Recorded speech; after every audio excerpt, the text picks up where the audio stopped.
Students, तो देखिए हम लोगों ने पार्ट थर्ड कर लिया था। ठीक है, मैंने आपको बताया था कि एग्ज़ाम जो है वो पोस्टपोन्ड हो चुका है। ठीक है, SSCGD का एग्ज़ाम अभी आपका जो 23 तारीख से होने वाला था वो अभी पोस्टपोन्ड हो चुका है। उसकी डेट अभी आई नहीं है, जब डेट आएगी तो आपको बता दिया जाएगा। ठीक है, देखिए हम लोग साधारण ब्याज का चैप्टर पढ़ रहे थे, जिसमें आज हम लोग पार्ट थर्ड करेंगे। पार्ट टू तक हम लोगों ने बहुत अच्छे से पढ़ लिया था, आज हम लोग पार्ट थर्ड की ओर बढ़ते हैं। ठीक है, क्वेश्चन क्या बोला है, ए बी को 6,000 रुपये 5% तिमाही की दर से 15 महीने के लिए उधार देता है। 5% तिमाही की दर से, यानी कि प्रत्येक 3 महीने में वो 5% की दर से वो देता है। ठीक है, प्रत्येक 3 महीने। अब देखिए आपको वार्षिक यहाँ पे नहीं बोला है, 3 महीने पे बोला है। ठीक है, तो 3 महीने पे वो 5% की दर से 15 महीने के लिए उधार देता है, ये आपको है। और 6,000 रुपये देता है, 5% की दर से तिमाही से, हाँ 15 महीने के लिए उधार देता है। तो साधारण ब्याज हमें इसमें बताना है। क्वेश्चन में आपको देखना पड़ेगा तिमाही का मतलब क्या होता है, 3 महीना। क्या होता है, 3 महीना, यानी 3 महीना में वो कितना प्रतिशत ले रहा है, यानी 5%। 3 महीने में कितना प्रतिशत, 5%। तो 1 महीने में कितना हो जाएगा, 5/3 हो जाएगा, यही होगा। और हमें चाहिए कितना के लिए, 12 महीने के लिए, तो सॉरी 15 महीने के लिए। तो इसे हम काट दे तो ये कितना हो जाएगा, 25%। यही आएगा हमारा 25%। अब देखिए इसको आप एक और तरीके से भी 25% ला सकते थे। जैसे आपको समझना है कि एक तिमाही में 5% लग रहा है, एक तिमाही में 5% लग रहा है, तो 15 महीने में कितना तिमाही होगा। आप खुद दिमाग लगाओ कि 15 महीने में 3 महीना कितनी बार आएगा, ये बताओ। जैसे 3 3 3 3 3 3 6 9 12 15, ये आपका 3 कितनी बार आया है, यानी ये आपका 3 5 बार आया है ना। तो 3 महीने में 5%, तो 15 महीने में 3 जो है वो 5 बार आ रहा है, तो आपका 25% यहाँ से भी आ जाएगा। आप ऐसे भी दिमाग लगा सकते हो। ठीक है, जैसे आपका बोलेगा 4 महीने में, आपका जैसे बोलेगा, मान लीजिए कि 4 महीने में आपको 4 महीने में आपको 4 महीने में आपको 2% देना पड़ रहा है, तो 12 महीने का कितना हो जाएगा, तो 12 महीने का कितना हो जाएगा, यानी 12 महीने का कितना हो जाएगा, 4 कितने 3 बार में ये 12 आ रहा है, तो 3 से इसे मल्टीप्लाई कर देंगे, यानी कि 3 दूना 6% इसका जो है वो दर आ जाएगा। यहाँ से हम लोग ऐसे भी निकाल सकते हैं अगर आप अपना दिमाग लगाओ तो, वरना फिर आप अगर कैलकुलेट करो तो ये भी सही है कि आपका 3 महीने में 5%, तो 1 महीने में 5/3%, तो 15 महीने में कितना, यानी इसको काट दिए तो 5/25% ये हमारा आ गया है। ये आपका क्वेश्चन आ गया। अब देखिए यहाँ पे हमें कितना निकालना था, 25% हमें साधारण ब्याज बताना है। तो 6,000 का 25% कितना हो जाएगा, ये आप बताओ। 25% का मतलब क्या होता है, आधा का आधा। 25% 50% यानी 3,000, 25% यानी 1,500 रुपये। 1,500 रुपये ये आपका आ गया क्या, साधारण ब्याज, सिंपल इंटरेस्ट, ये आपका आ गया 1,500 रुपये, यानी कि आपका 15 महीने का टोटल ब्याज इसका 1,500 रुपये बनेगा। अगर हमें पूछता टोटल अमाउंट कितना, तो टोटल अमाउंट कितना हो जाता है, यानी 6,000 + 1,500, यानी कि ये हमारा हो जाता 7,500 रुपये, ये आपका टोटल अमाउंट बन जाता। ठीक है, तो इस तरह से ये क्वेश्चन को हम बनाएंगे। तिमाही, चौमाही, अर्ध वार्षिक जितना भी देगा तो हम उसको ऐसे ही निकालेंगे। कोई दिक्कत है आपको, कोई दिक्कत नहीं होना चाहिए। आप देखिए हम लोग एक और क्वेश्चन यहाँ पे नीचे करते हैं। एक और क्वेश्चन आपका क्या है, देखिए, किसी धनराशि के लिए 3 वर्ष के मिश्र धन और साधारण ब्याज का अनुपात 10:3 है, तो दर ज्ञात करें। हमें इसकी दर निकालना है। ठीक है, कोई भी किसी धनराशि के लिए 3 वर्ष के लिए मिश्रधन और साधारण ब्याज का अनुपात 10:3 है, यानी हमें मिश्रधन दे दिया। मिश्रधन बोले तो देखिए ये प्रिंसिपल हो गया, ये आपका एसआई हो गया, ये आपका हो गया अमाउंट। तो आपको इसका मिश्रधन यानी कि ये आपका दे दिया है, और एसआई भी आपको 3 दे दिया है। ये 3 वर्ष के लिए दिया है, 3 वर्ष का एसआई आपको दिया है, 3 वर्ष का एसआई का अनुपात दिया है। तो आपको पता है कि जब हम टोटल में ब्याज को घटा देते हैं तो वो हमारा मूलधन बन जाता है, यानी मूलधन हमारा हो जाएगा 7। तभी तो यहाँ पे 7 और 3 जाके ये 10 बना है अमाउंट, टोटल अमाउंट, ठीक है। तो इससे आपका देखिए, आपको पता होना चाहिए कि ब्याज जो लगता है वो हमेशा मूलधन पे ही लगता है। तो ये आपका जो है वो 3 वर्ष का ब्याज है। कितने वर्ष का ब्याज है? 3 वर्ष का ब्याज है। ये ब्याज आपका 3 वर्ष का ब्याज है।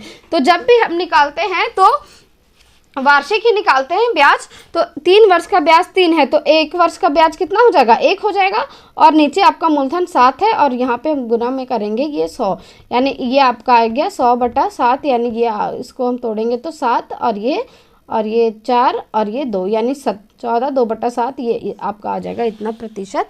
ये आपका आ गया आंसर, ठीक है। यानी वार्षिक जो दर है वो इसका 14:2/7% ये आपका वार्षिक दर आ जाएगा। इस क्वेश्चन को हम लोग एक और तरीके से भी सॉल्व कर सकते हैं, लेकिन ये आपके लिए सबसे बेस्ट है। अगर आप इस तरीके से करेंगे तो अच्छा होगा, लेकिन एक और लॉन्ग तरीके से भी आप कर सकते हैं, जैसे आप लेकिन आपके लिए हम तो कहेंगे यही सबसे ज़्यादा बेस्ट है। एक और तरीका ये भी है कि आप जैसे पढ़े थे फार्मूला SI = PRT/100, तो इससे भी आप कर सकते हैं। PRT/100 यानी SI आपका कितना दे रखा है? SI आपका 3 है, तो 3/1 P आपको निकालना है। RT आपको यहाँ पे दे R आपका रेट कितना है? 1 का है। T आपका 3 वर्ष है। फिर यहाँ पे नीचे 100, ये आप कैलकुलेट करके कर दोगे तो वही आंसर आएगा, ठीक है। तो इस तरह से आपको ये कंप्लीट हो जाएगा। यहाँ पे P हमने 7 निकाला था ना, ये 7 हो जाएगा। तो ये आपका उसी तरह से कैलकुलेट करोगे तो कैलकुलेट करके 3 से 3 कट जाएगा, तो ये क्रॉस मल्टीप्लाई हो जाएगा, 100/7 आ जाएगा, यही आंसर आएगा। लेकिन हमें इतना करने की क्या ज़रूरत है? जब हमें तरीका पता है तो हम किसी भी चीज़ का लॉजिक सीखते हैं, तभी जाके हम कंपटीशन का एग्जाम निकल पाते हैं। बिना लॉजिक का कोई भी कंपटीशन का एग्जाम आपका नहीं निकलेगा। अगर आप डायरेक्टली 8, 9, 10 के जैसा क्वेश्चन को सॉल्व करते रह जाओगे तो ये आपसे बिल्कुल भी कभी नहीं होगा, ठीक है। अगर आप इसे टोटली सॉल्व करोगे पूरे डिटेल में तो, ठीक है। चलिए देखिए, अभी हम आपको समझा रहे थे इसीलिए हमें इतना टाइम लग गया, वरना आप बनाओगे तो आपको और भी बहुत कम टाइम लगेगा। चलिए अब हम लोग एक क्वेश्चन और करते हैं।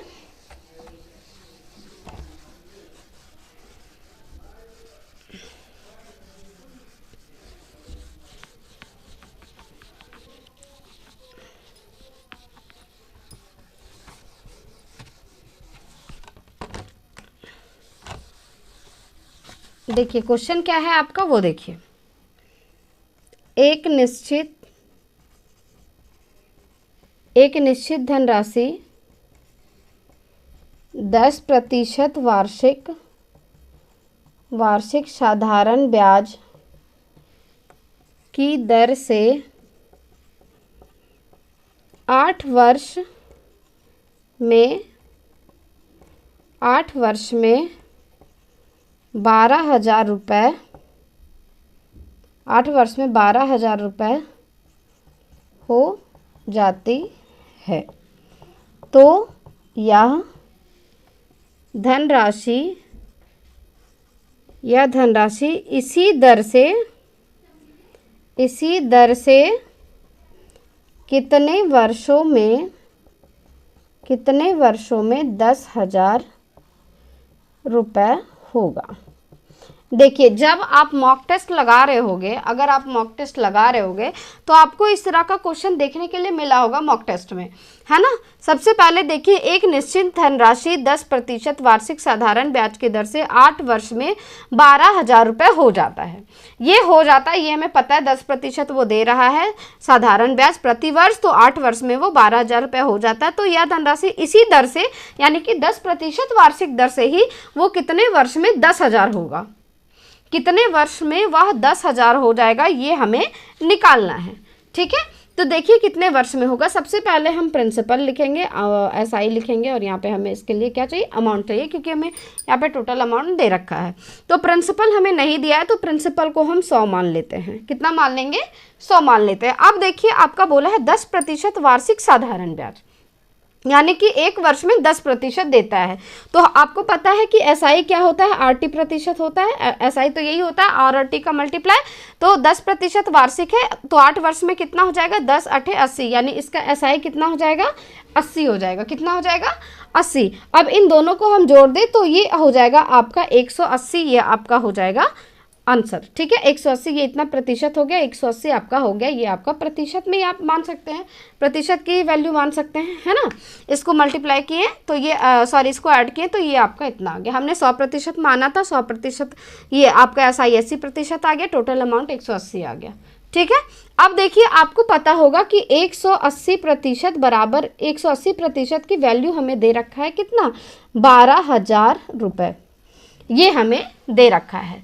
ठीक है, लेकिन हम इसको हम लिख सकते हैं, इसको हम लिख सकते हैं, आप देखें तो इस चीज़ को हम लिख सकते हैं 12,000, इसको मिटा के, कोई बात नहीं इसको मिटा के ही लिख देते हैं। ठीक है, इसे हम लिख सकते हैं 12,000 बराबर 180।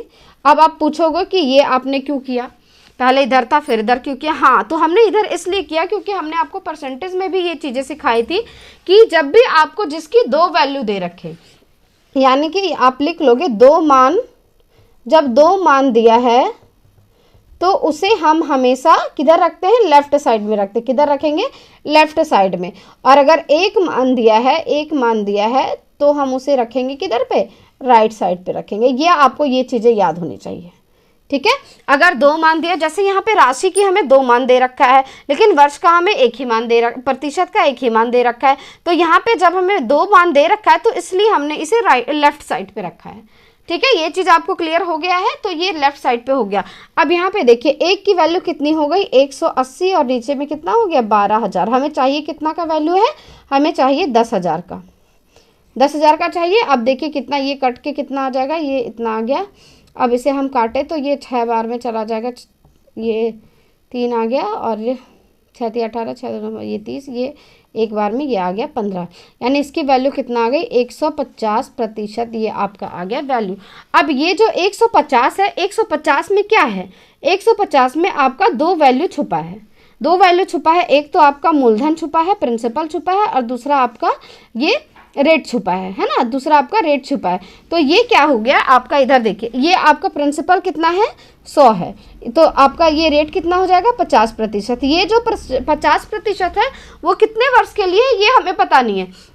एक वर्ष का ब्याज जो है वो 10% बनाता है, तो 50 वर्ष का ब्याज कितना वर्ष में बनाएगा, 50%। तो वो एक वर्ष में 10%, तो 50% बनाने के लिए उसे कितना वर्ष लगेगा, 5 वर्ष उसे लगेगा। इतना ब्याज बनाने में, 50% ब्याज बनाने में उसे 5 वर्ष लगेगा। यानी कि इसी दर से जब वह 10,000 राशि तब देगा जब उसे 5 वर्ष लगेंगे। 10,000 राशि उसे वापस करने में उसे 5 वर्ष लगेंगे।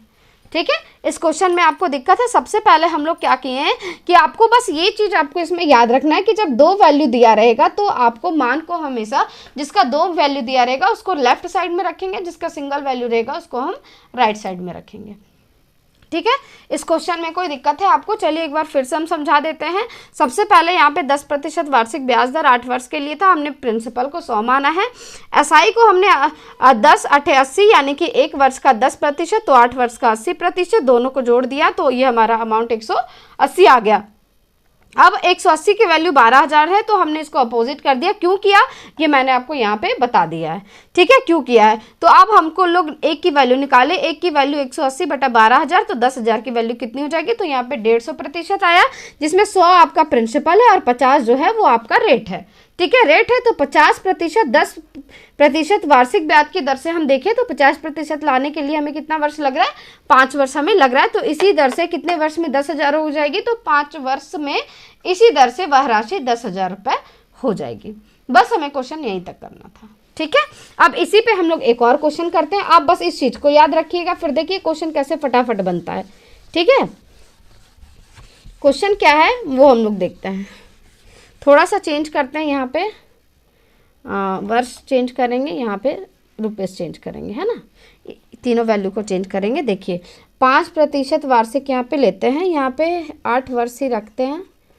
8 वर्ष के लिए 8 वर्ष में वह राशि 10,000 हो जाती है। ठीक है, तो कितने वर्ष में वो 12,500 हो जाएगा, 12,500 वो कितने वर्ष में हो जाएगा, ये हमें निकालना है। देखिए ये आपको शॉर्ट में ही करना, ये हम आपको शॉर्ट में ही करवा रहे हैं। ठीक है, आप लॉन्ग में करते रहिएगा, लेकिन हम आपको शॉर्ट में करवा रहे हैं। कैसे, वो देखिए, हमने प्रिंसिपल को 100 माना है। ठीक है, मूलधन को हमने 100 माना है। उसके बाद हम लोग मूलधन को 100 माने हैं, फिर क्या हुआ है, ये यहाँ पे ये आ गया 5 × 8 = 40, 40 आ गया। 100 और 40 आपका कितना हो गया, 100 और 40 140, यानी 140 की वैल्यू कितनी है, 10,000। 10,000 की वैल्यू जो है वो हमारे पास 140 है, यही है। 10,000 की वैल्यू 140% आ गया है। अब एक की वैल्यू कितना है, तो 140 बटा में ये आपका 10,000 आ जाएगा। तो हमें चाहिए कितना का वैल्यू, 12,500 का वैल्यू चाहिए। तो ये 0 से 0, ये 0 से 0 कट गया, ये 0 से ये 0 कट गया। अगर हम यहाँ से देखें तो 5 से काटे 2 बार में, और यहाँ से काटे तो 5, ये 25 बार में कट गया। उसके बाद 2 से ये कट गया आपका 7 बार में। यानी इसे अगर हम देखें तो ये कितना हो गया, 5 7 35, 3 14 और 3 ये आपका 17, यानी आपका कितना आ गया, 375% ये आ गया। सॉरी 175% ये आ गया। इसमें हमारा 2 वैल्यू है, एक तो हमारा 100 है जो कि प्रिंसिपल है, आपका मूलधन है, और ये जो 75 है वो हमारा रेट है। तो रेट जो है हमें कितने की दर से बोल रहा है, 5% की दर से। तो 75% लाने में से कितना टाइम लग जाएगा, यानी 15 वर्ष से लग जाएगा 75% तक पहुंचने में, क्योंकि हर वर्ष का एसआई साधारण ब्याज जो होता है वो सेम होता है। ठीक है, इस क्वेश्चन में आपको दिक्कत है, अगर आपको डिटेल में लिखनी है तो आप पहले वाले क्वेश्चन के जैसे आप इसे डिटेल में भी लिख सकते हो, और अगर नहीं लिखनी है तो आप इस तरह से भी एग्जाम में सॉल्व कर सकते हो कि कितना वर्ष में वो कितनी राशि आएगी। ठीक है, तो आज हम लोग यहीं पे सेशन को समाप्त करते हैं, फिर मिलते हैं नेक्स्ट पार्ट में। तब तक के लिए थैंक यू सो मच।